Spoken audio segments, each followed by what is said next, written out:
What's up, ladies and gentlemen? My name is Rob. I like to play games, and welcome back to the Commander Corner.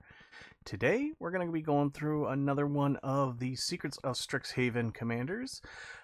Like last week, we went over one of the pre-con commanders. We're going to do the same here today. Show you my kind of build on it and what I'm looking at, if I were to build this deck myself, and hopefully give you some ideas. So let's get right into it.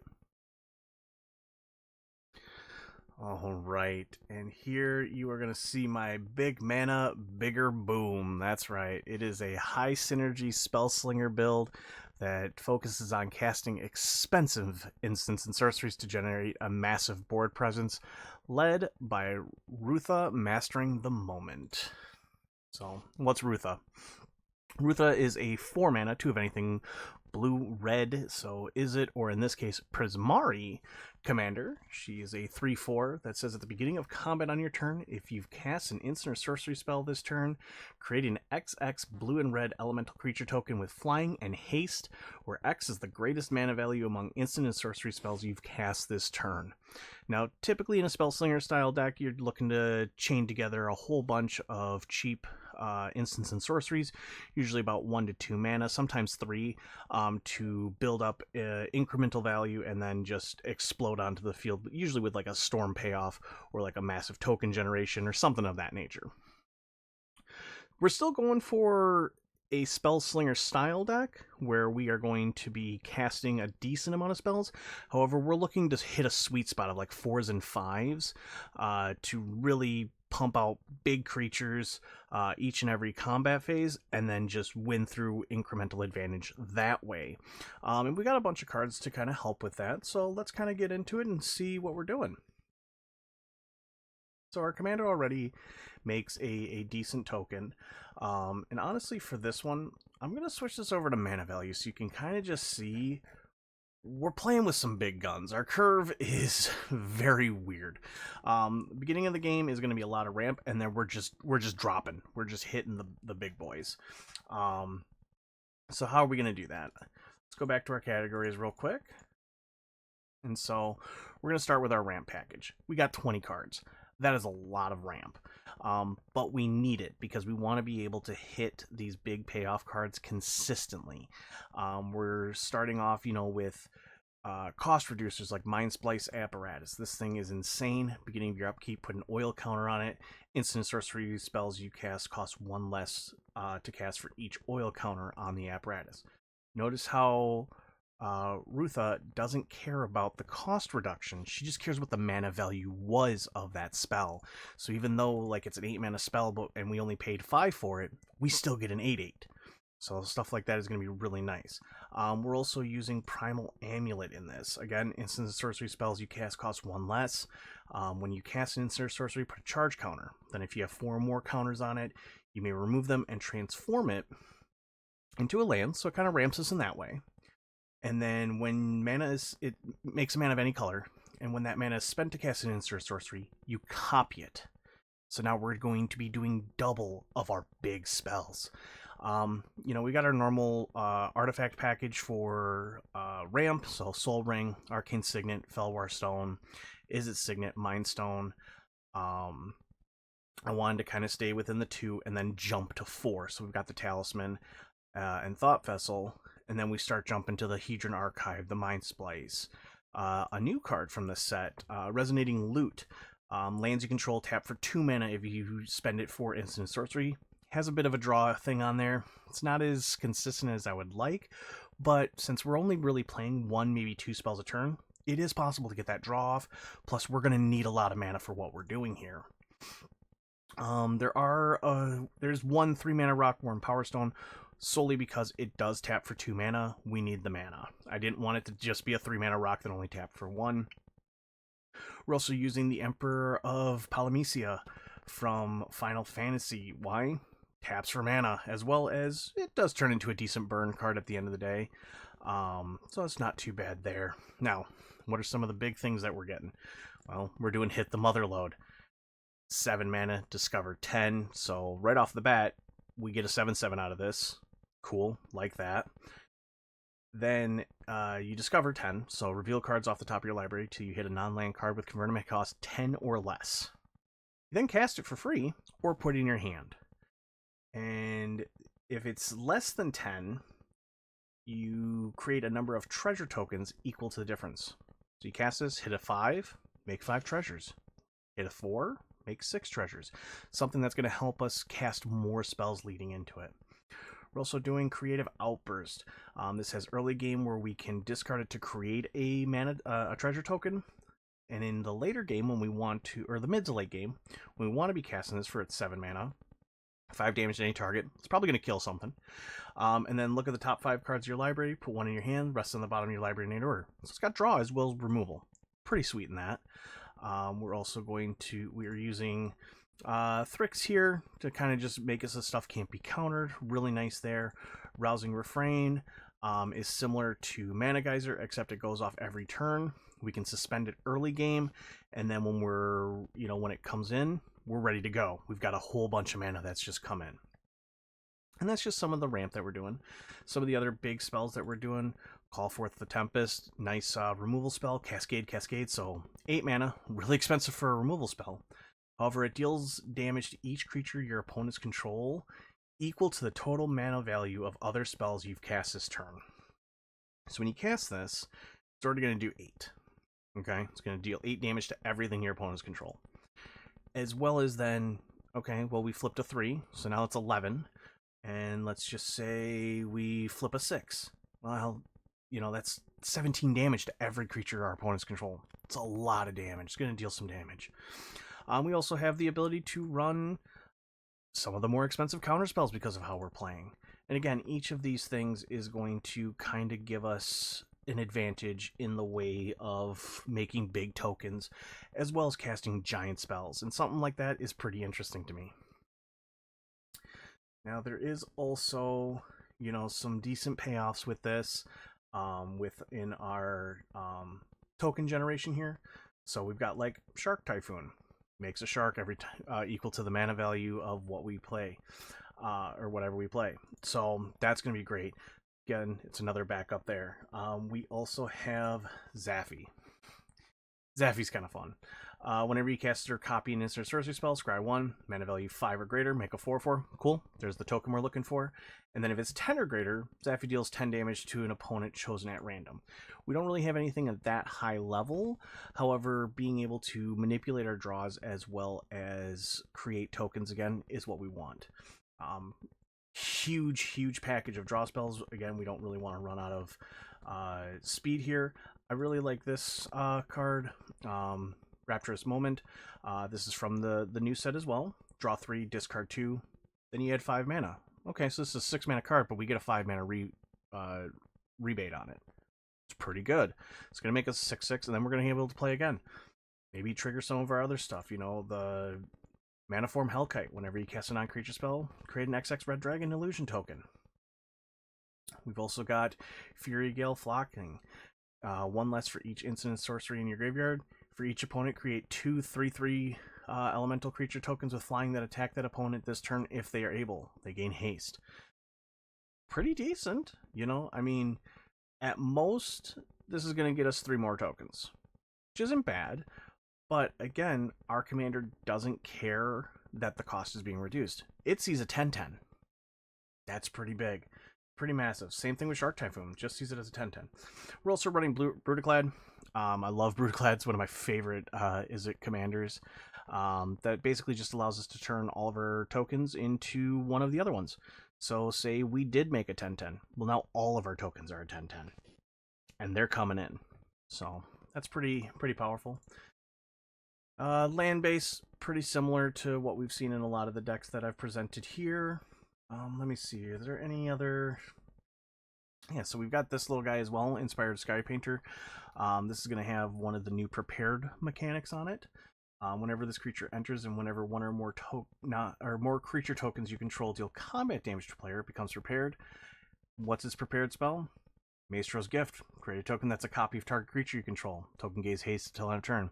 We'll make another 10/10 for 5 mana. Sounds good. Oh, and as well, since that counts as casting a sorcery, triggers all of our stuff there as well. So we're making a huge arm. We're making an army of huge tokens. That's great. How do we win? Well, pretty simply, extra combats, baby. We are going to hit hard and we're going to hit often. So we are going to use, things like our World at War as well as Full Throttle here to create extra combat steps. Why? Because our commander cares about extra combat steps. Every extra combat step triggers her ability a second time that turn, or in the case of Full Throttle, a third time that turn. That's going to allow us to continue to go forward and just keep making big tokens and putting that pressure on. Another piece to this is Surge to Victory. Exile target instant sorcery card from your graveyard. Creatures you control get +X/+0 until end of turn, where X is that card's mana value. Whenever a creature you control deals combat damage to a player this turn, copy the exiled spell. You may cast the copy without paying its mana cost. So let's just say mid-game we cast a Reckless Assault, get a couple combats in. End of the game, Surge to Victory, we'll exile Reckless Assault. Now for the rest of that turn, as long as we hit somebody, we get an extra combat step. And that's going to just keep building and building and building until eventually we win the game. So that is kind of one of the big things that we do here. The mana curve, it's kind of high, not gonna lie, a lot higher than what I'm usually comfortable with. Most of the decks I build hang around 2.5, 3 mana value, but with the way that this deck is playing, it's gonna be a bit higher here, which is just kind of what we'd expect. We are still running a standard Izzet removal package, Chaos Warp, Arcane Devile, Pongify, Offer You Can't Refuse. We do have Call Forth the Tempest and Perplexing Test. This is another new card. Not necessarily new. I believe this is a reprint. Yeah, it's definitely a reprint. That, return all non-token creatures to those owners' hands, or return all creature tokens to their owners' hands. That's going to allow us to pave the way for our big tokens to get through and win the game easier. We do also have the Lightning Greaves and Swiftfoot Boots because I want to keep our commander alive. She's only really powerful while she's in play, while we're casting those spells, and we want to really do, good with that. But with that, let's kind of take a look at some hands and, kind of go from there. Alright, so here we are on the playtester. This is not a very good hand. We're going to mulligan that. And looking here, this might be something we could potentially play around. So let's take a look. So we're going to start off with a Scalding Tarn. I saw the Steam Vents already. I don't remember if I put in Thunder Falls. I did. We're going to play Thundering Falls. Tapped. Prevail 1. Felwar Stone. Perfect. I want to keep that there. We want the Felwar Stone. Turn 2, Command Tower. Felwar Stone. Cool. We're still rocking and rolling. Turn 3. We're going to play our land, and we're going to play our commander. Why? Because now is where the fun's going to begin. Turn 4. Didn't really get anything that's going to help us there. We're kind of light on spells, but that's okay. In a case like this, I think just getting out the amulet's going to be good. Again, the amulet is going to cheapen our spells, and whenever we get them, it's going to get charge counters. Just something to kind of keep us moving here while we try and dig for something. Okay, really didn't get much here, but here's part of what I was talking about earlier. All right, let's go ahead and cast the Relentless Assault. Okay, so we're going to get... oh, that's not going to work the way I want it to. Never mind. Okay, let's go Shantoto. Shantoto's pretty good. Another little draw engine if we cast 4 or higher, gets +X/+0. Kind of keeps us moving here. Let's just say we Pongify something. Cool. We're going to get a... that's weird. I don't see... Okay, we'll just make that our token for this turn. But again, this isn't the greatest start. Wasn't expecting much, but at least kind of show you something there. Let's do another hand. This one, kind of suffering from the same, not a whole lot of action going on. So, alright, this is better. This is something we can definitely play with. So, let's try it. Okay, we're going to Ooh, that's an interesting draw. Turn 1, we got a Soul Ring. So I think instead of doing what we normally would do here, which is grab Thundering Falls, we're going to grab our Steam Vents. We took 2, but we got a Soul Ring. Turn 1 Soul Ring, as most of you know, very powerful. So turn 2, we'll play a Shivan Reef.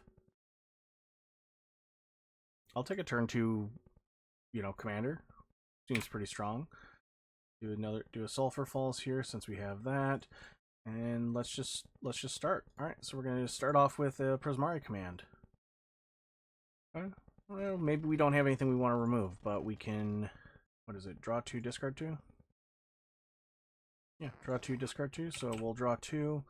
Sure, we'll discard this because we don't need it right now. And we're a little far away from casting Spell Swindle, so we'll do that, and we'll give ourselves a treasure token. Okay, cool, not too bad. Start a combat.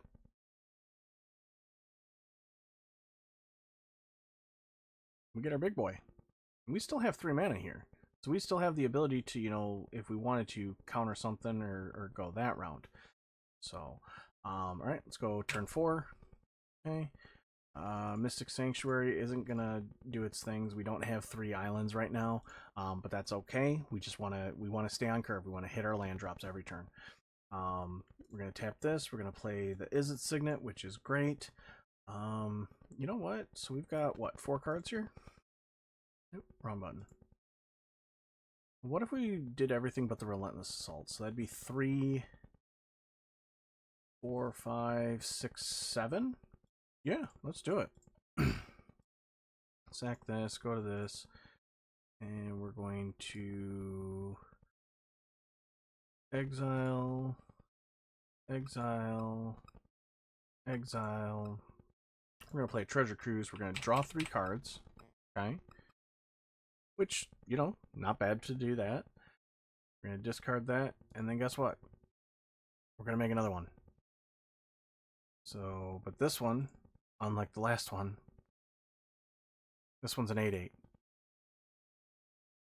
Yeah, this one's only a 3/3, but we now have an 8/8 Flying Haste coming in on turn 4. Pretty powerful. Next turn, oh, we hit our land drop again. Great. We gotta hit the mother load here. I think it might be time to do that. 1, 2, 3. 1, 2, 3, 4. Hit the mother load. Exile. Okay. Make 8 treasures. As well as when we go to combat. Oh, come on. There we go. 6, 6. 7, 7. Just see how fast this can get out of hand. And if we really want to, let's say we want to kind of hold back for a second here, because next turn, let's say we want to do Brutaclad. Turn all of this. 1, 2, so that's what? 1, 2, 3, 4, 5, 6, 7, 8, 9, 10, 11. We have 11 8/8s on turn 6. We're coming through. We're gonna hit you. We're gonna hit you hard. And that's just kind of what the general gameplay of the deck is. You're going to make big tokens, and you're going to keep swinging. Now, we could have, maybe played something, like Tella. Whenever you cast a non-creature spell, makes you a hero token. 4 more mana was on it. You draw 2 cards, 8 or more.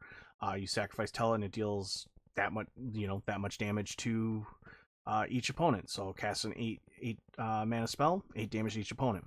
Gets us through the damage threshold there. But this just kind of gives you a nice introduction to what it is that the deck does, and kind of what we're looking to be doing here with everything that that she wants us to be playing here. So as usual with this, we'll go through our maybe board, some cards that you could think of to upgrade the deck that might help you out. Valakut Awakening. This one, it hurt me to not put this in the main deck. With the price tag, I do understand that it may not go in there. But just having a semi-Wheel of Fortune that also counts as a land is really powerful.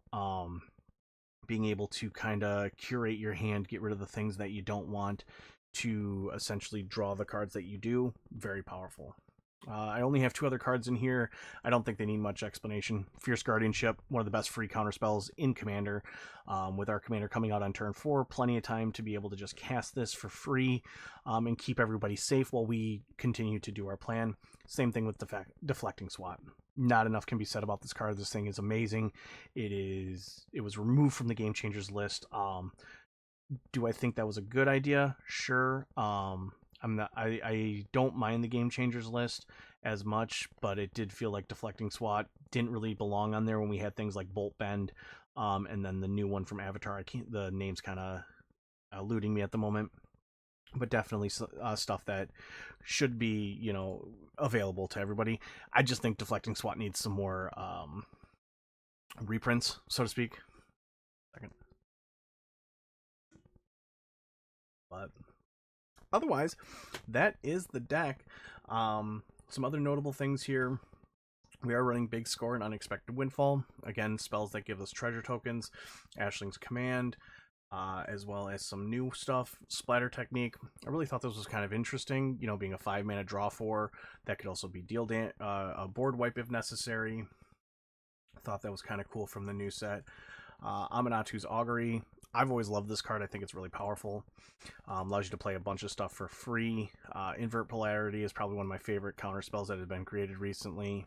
So I wanted to kind of include that and play around with it. And another card from the new set, Molten Core Maestro.